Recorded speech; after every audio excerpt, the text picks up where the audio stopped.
Muy buenos días, sean todos ustedes bienvenidos a este live que hago con mucho amor para todos ustedes, trayéndole temas que les puedan ayudar a mejorar en sus finanzas. Ahora estamos con este libro muy interesante de Dale Carnegie, Cómo ganar amigos e influir sobre las personas. Muy buenos días, Rosy. Buenos días, Araceli Estrada.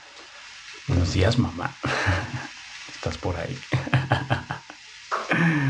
Buenos días, user Evita, Guadalupe Ruiz, Alma. Buenos días, S. ¿Cómo están? Buenos días, Candelario. Buenos días, Carmen. ¿Cómo se encuentran el día de hoy? Este es un espacio que, como les comentaba, abrí para hablarles sobre libros que tienen temas financieros incluidos. Entonces estamos con este libro de cómo ganar amigos e influir sobre las personas. Libro muy interesante de Dale Carnegie, que ya va para 100 años, creo. Entonces, filosofía que pudiera parecer antigua, pero no lo es. Y es un libro que nos habla de cómo la comunicación puede ayudarnos a mejorar en nuestras finanzas.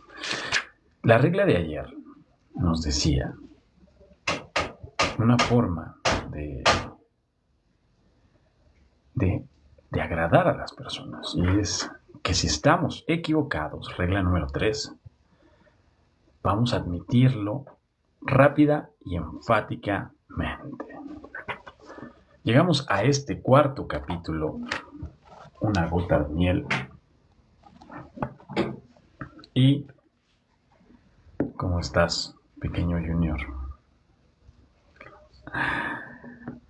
Y vamos a ver qué nos dice aquí Dale Carnegie.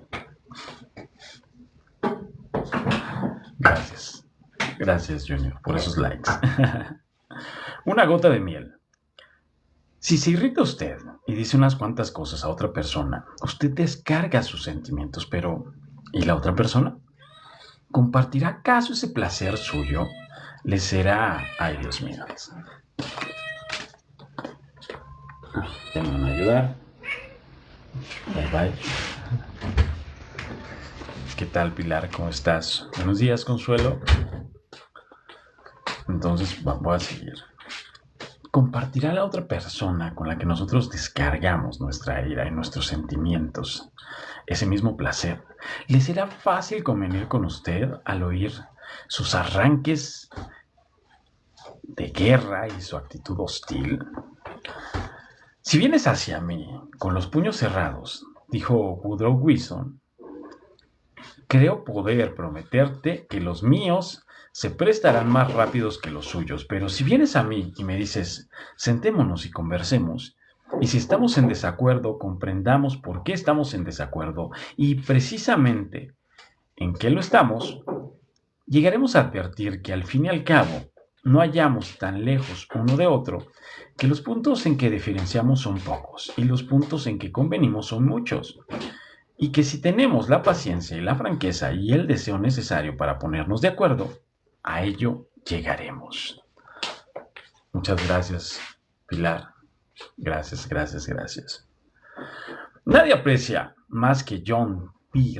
Rockefeller, hijo, la verdad de esta afirmación de Woodrow Wilson.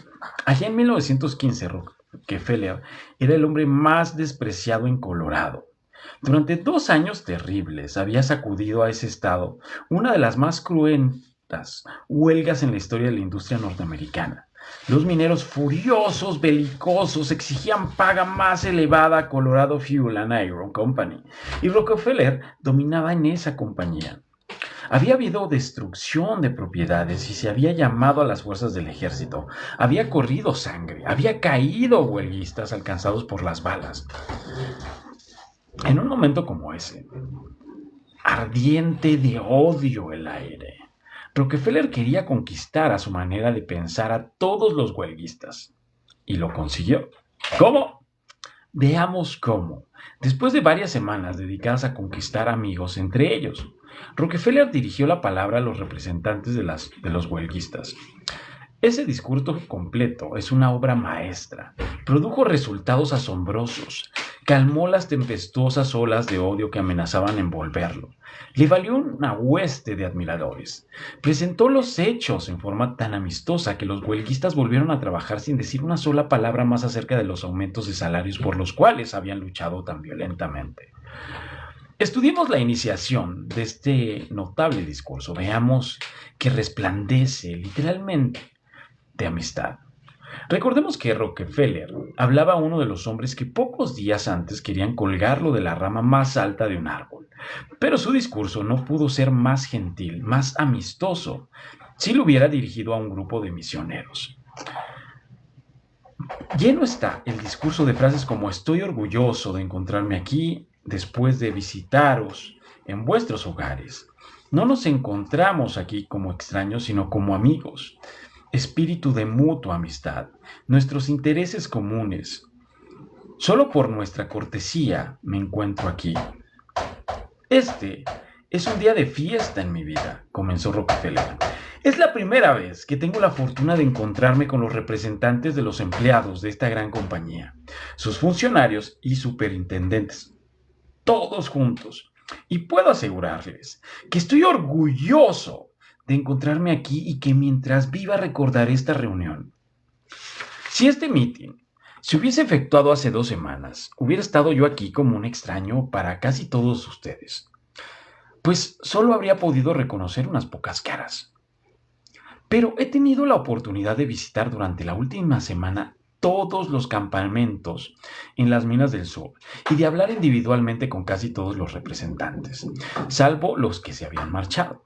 Después de visitarlos en sus hogares y de conocer a muchas de sus esposas e hijos, no nos reunimos aquí como extraños, sino como amigos. Y en ese espíritu de mutua amistad me complace tener esta oportunidad de discutir con ustedes acerca de sus intereses comunes. Como se trata de una reunión de funcionarios de la compañía y de representantes de los empleados, solo por su cortesía me encuentro aquí, porque no tengo la fortuna de ser un funcionario ni un empleado. Y sin embargo entiendo estar aquí íntimamente asociado con ustedes porque, en cierto sentido, yo represento a la vez a los accionistas y a los directores. ¿No es este un ejemplo espléndido del arte de convertir a los enemigos en amigos? Imaginemos que Rockefeller hubiese tomado otro camino. Imaginemos que hubiese discutido con los mineros y les hubiese dicho cosas desagradables. Imaginemos que por sus tonos e insinuaciones les hubiese imputado que se equivocaban. Imaginemos que con todas las reglas de la lógica les hubiese demostrado cada uno de sus errores. ¿Qué habría ocurrido? Habría despertado más ira, más odio, más rebelión. Si el corazón de un hombre está lleno de discordia y malos sentimientos contra usted, no puede usted atraerlo a su manera de pensar ni con toda la lógica de la creación. Los padres regañones, los patrones mandones y los maridos o esposas rezongones deben comprender que a nadie le gusta cambiar de idea. A nadie es posible obligar por la fuerza de que convenga con usted o conmigo. Pero es posible conducir a otra persona a ello, si somos suaves y amables. Ya lo dijo Lincoln, cerca de 100 años. Estas son sus palabras. Una vieja y exacta máxima dice que una gota de miel caza más gotas que un galón de hielo. También ocurre con los hombres que si usted quiere ganar a alguien a su causa, debe convencerlo primero de que es usted un amigo sincero. Ahí está la gota de miel que escasa su corazón, el cual, dígase lo que se quiera, es el camino real hacia su razón. Las personas de negocios van aprendiendo que rinde beneficios ser amables con los huelguistas. Por ejemplo, cuando 2.500 empleados de la fábrica de White Motor Company se declararon en huelga, pidiendo aumento de salarios y reconocimiento del sindicato, Robert F. Black, presidente de la empresa, no formuló acres censuras, ni amenazas, ni habló de tiranía y de comunismo. Elogió a los huelguistas. Publicó en los diarios de Cleveland un anuncio en el que los felicitaba por la forma pacífica en que han abandonado sus herramientas. Al ver que los huelguistas que cuidaban que no trabajaran, los rompehuelgas, estaban ociosos, les compró un par de docenas de palos de béisbol y los guantes correspondientes y los invitó a jugar en terrenos baldíos. Para quienes preferían jugar a los bolos, alquiló un lugar adecuado. Esta muestra de amistad por parte del señor Black logró lo que siempre logra la amistad, engendró más amistad. Entonces los huelguistas consiguieron escobas, palos y carros y comenzaron a recoger los fósforos, papeles y colillas de cigarro en torno a la fábrica. Imaginémonos eso. Imaginémonos a unos huelguistas dedicados a limpiar el terreno de la fábrica mientras batallaban por salarios más elevados y por el reconocimiento del sindicato. Jamás se había producido un acontecimiento así en la larga y tempestuosa historia de los conflictos obreros en los Estados Unidos. Esta huelga terminó en menos de una semana con una transacción y terminó sin rencores ni malos sentimientos. Daniel Webster, que parecía un dios y hablaba como Jehová, fue uno de los abogados de mayor éxito, pero solía emitir sus argumentos más poderosos con expresiones tan amables como estas. Al jurado le corresponde considerar. Quizás valga la pena pensar en esto, caballeros. Aquí hay algunos hechos que espero no serán perdidos de vista, caballeros. Ustedes, señores, con su conocimiento del carácter humano, verán fácilmente el significado de estos hechos. Nada de presión, ni un intento de forzar las opiniones sobre los demás. Webster utilizaba el método tranquilo, calmo, amistoso, y esto contribuyó a hacerlo famoso. Tal vez no tenga usted que resolver una huelga o dirigirse a un jurado jamás, pero ¿acaso quiera obtener una rebaja en el alquiler? ¿Le servirá entonces este método? Veamos. Wellstraub, ingeniero, que quería que le rebajaran el alquiler y sabía que el dueño de la casa era un hombre muy enérgico, en una conversación ante nuestra clase relató. Escribió al dueño de la casa notificándole que iba a dejar el departamento tan pronto como expirara el contrato.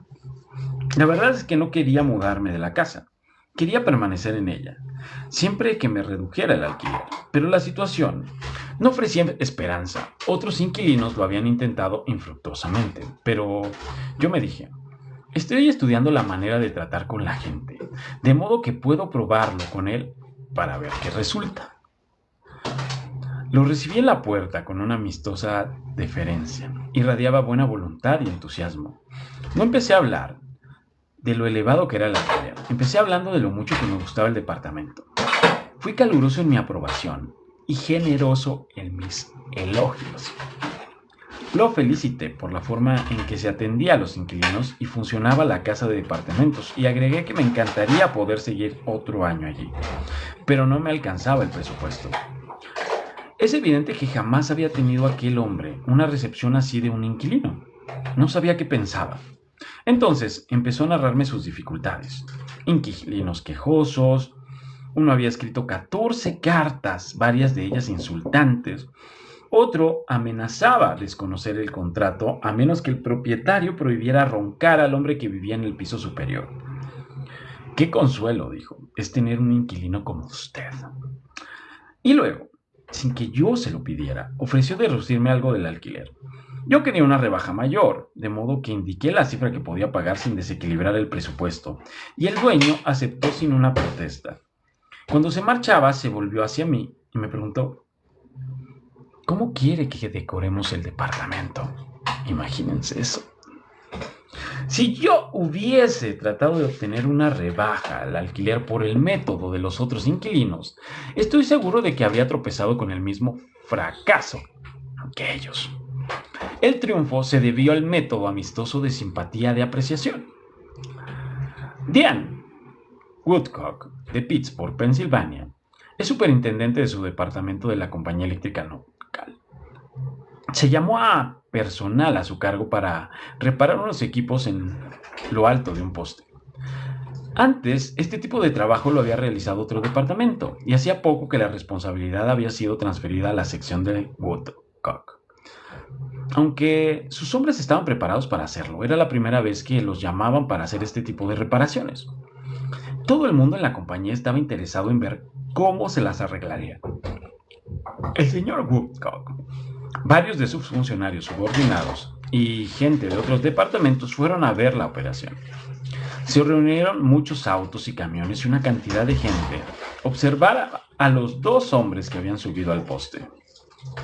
Woodcock vio que un hombre en la calle había salido de su auto con una cámara y estaba tomando fotografías de la escena. El personal de la compañía de electricidad es extremadamente sensible a las relaciones públicas. Y de pronto, Woodcock comprendió cómo debía estar viendo el espectáculo el hombre de la cámara. Exceso de personal ocioso, docenas de personas sin hacer nada, mirando a dos hombres que hacían su trabajo. Cruzó la calle y fue hacia el fotógrafo. Veo que está interesado en nuestra operación. Sí, pero mi madre estará más interesada. Ella tiene acciones en la compañía. Esto le abrirá los ojos. Incluso puede decidir que su inversión fue imprudente. Hace años vengo diciéndole que la compañía, como la suya, hay mucha gente ociosa. Esto lo prueba. Y es posible que a los diarios también les interesen las fotos. Da esa impresión, ¿no es cierto? Yo pensaría lo mismo en su caso. Pero sucede que esta es una situación muy especial. Y explicó de qué se trataba, que era la primera salida de este tipo para su departamento y todos estaban interesados en ver los resultados y los ejecutivos para abajo. Le aseguró que bajo condiciones normales, los dos hombres vendrían a trabajar solos. El fotógrafo bajó la cámara, le dio la mano a Woodcock y le agradeció que se hubiera tomado la molestia de explicarle la situación. La actitud amistosa de Dean Woodcock le ahorró a su compañía una mala publicidad. Otro miembro de una de nuestras clases, Gerald Wynne, de Little Run, New Hampshire, nos contó cómo, mediante una actitud amistosa, obtuvo un arreglo muy ventajoso en un caso de reclamo por daños. A comienzos de la primavera, contó, antes de que comenzara el deshielo, hubo una tormenta especialmente fuerte, y el agua que normalmente se habría escurrido por los desagües tomó otra dirección al encontrar helados a estos. Y se introdujo en un lote donde yo acababa de construir una casa. Al no poder salir, el agua hizo presión contra los cimientos de la casa. Se infiltró bajo el piso del concreto del sótano, lo rajó, y el sótano terminó inundado. Esto arruinó la caldera y los calentadores de agua. El costo de las reparaciones superaba los $2,000, y yo no tenía seguro que cubriera este tipo de daños. No obstante, descubrí que el dueño del lote había olvidado hacer un drenaje cerca de la casa, que había impedido que se produjera el daño. Hice una cita para verlo. Durante el viaje de 40 kilómetros hacia su oficina, pensé cuidadosamente en todos los detalles de la situación y recordé los principios que había aprendido en este curso. Decidí entonces que mostrar mi ira no serviría de nada, como no fuera a hacerme más difíciles las cosas. Cuando llegué me mantuve muy tranquilo y comencé hablando de sus recientes vacaciones al Caribe. Después, cuando sentí que había llegado el momento, le mencioné el pequeño problema de los daños que había causado el agua. Accedió inmediatamente a pagar su parte de los arreglos. Pocos días después me llamó para decirme que no solo pagaría todo el arreglo, sino que mandaría hacer un drenaje para impedir que volviera a suceder algo parecido en el futuro. Aun cuando la culpa era de él, si yo no me hubiera empezado de un modo amistoso, habría tenido muchas dificultades para lograr que pagara una parte de los arreglos. Hace años, cuando yo era un niño que caminaba descalzo por los bosques hasta una escuela campestre en el noreste de Missouri, leí una fábula acerca del sol y el viento. Discutieron ambos acerca de cuál era más fuerte, y el viento dijo: «Te demostraré que soy el más fuerte». ¿Ves a aquel anciano envuelto en una capa? Te apuesto que le haré quitar la capa más rápido que tú. Se ocultó el sol tras una nube y comenzó a soplar el viento. cada vez con más fuerza hasta ser casi un ciclón. Pero cuanto más soplaba, tanto más se envolvía el hombre en la capa. Por fin, el viento se colmó y se declaró vencido. Y entonces salió el sol y sonrió benignamente sobre el anciano. No pasó mucho tiempo hasta que el anciano, acalorado por la tibieza del sol, se quitó la capa. El sol demostró entonces al viento que la suavidad y la amistad son más poderosas que la furia y la fuerza. Los beneficios de la suavidad y la amistad los demuestra cotidianamente la gente que ha aprendido que una gota de miel captura más moscas que un litro de hiel. F. Gale Connor, de Louisville, Maryland, lo comprobó cuando tuvo que llevar por tercera vez al taller del concesionario a su auto de solo 4 meses de vida. Le contó a nuestra clase: ya era evidente que hablar, razonar o gritarle a la gente de la concesionaria no me daría una solución satisfactoria al problema. Entré al salón de exposición y pedí ver al dueño de la agencia, el señor White. Tras una corta espera me hicieron pasar a su oficina, me presenté y le dije que había comprado un auto en su agencia en razón de las recomendaciones de mis amigos que habían hecho tratos con él. Me habían dicho que los precios eran tan competitivos y el servicio excelente. Sonrió con satisfacción al escucharme. Después le expliqué el problema que tenía con el departamento de servicio. Pensé que le interesaría enterarse de una situación que podría empañar su buena reputación, le dije. Me agradeció que se lo hubiera hecho notar y me aseguró que no tendría más problemas. No solo se ocupó personalmente de mi caso, sino que además me prestó un auto suyo para que usara mientras reparaban el mío. Esopo era un esclavo griego que vivió en la corte de Creso y que ideó fábulas inmortales 600 años antes de Jesucristo. Pero las verdaderas enseñanzas de la naturaleza humana son tan exactas en Boston o en Birmingham, ahora como lo fueron 25 siglos atrás en Atenas. El sol puede hacernos quitar la capa más rápidamente que el viento, y la bondad, la amabilidad y la apreciación para con el prójimo puede hacerle cambiar de idea más velozmente que todos los regaños y amenazas del mundo. Recordemos lo que dijo Lincoln: una gota de miel caza más moscas que un galón de hielo. Regla número 4. Empiece en forma amigable. Muchas gracias, La Auténtica, por estar aquí. ¿Cómo estás? Gracias, Ariadna, Amador, Cerón, Eladio, Magnolia, Gabriel, Fridonia, Loret, Diana, User 9344, Blanca Osagón, Cari, Daniela, Maya, Sara, Natalie, Spao, Pilar, por esos likes, Pequeño Junior también, muchas gracias por haber estado aquí el día de hoy. Espero que les haya gustado. Ya terminamos este 4º capítulo, Una gota de miel, que nos dice cómo deberíamos de iniciar conversaciones para obtener resultados como los que queremos, ¿no? Les recuerdo que estamos con el libro de Cómo ganar amigos e influir sobre las personas. Muchas gracias por estar aquí. Muchos besos y abrazos. Cuídense mucho. Que tengan un excelente día. Nos vemos mañana a las 11.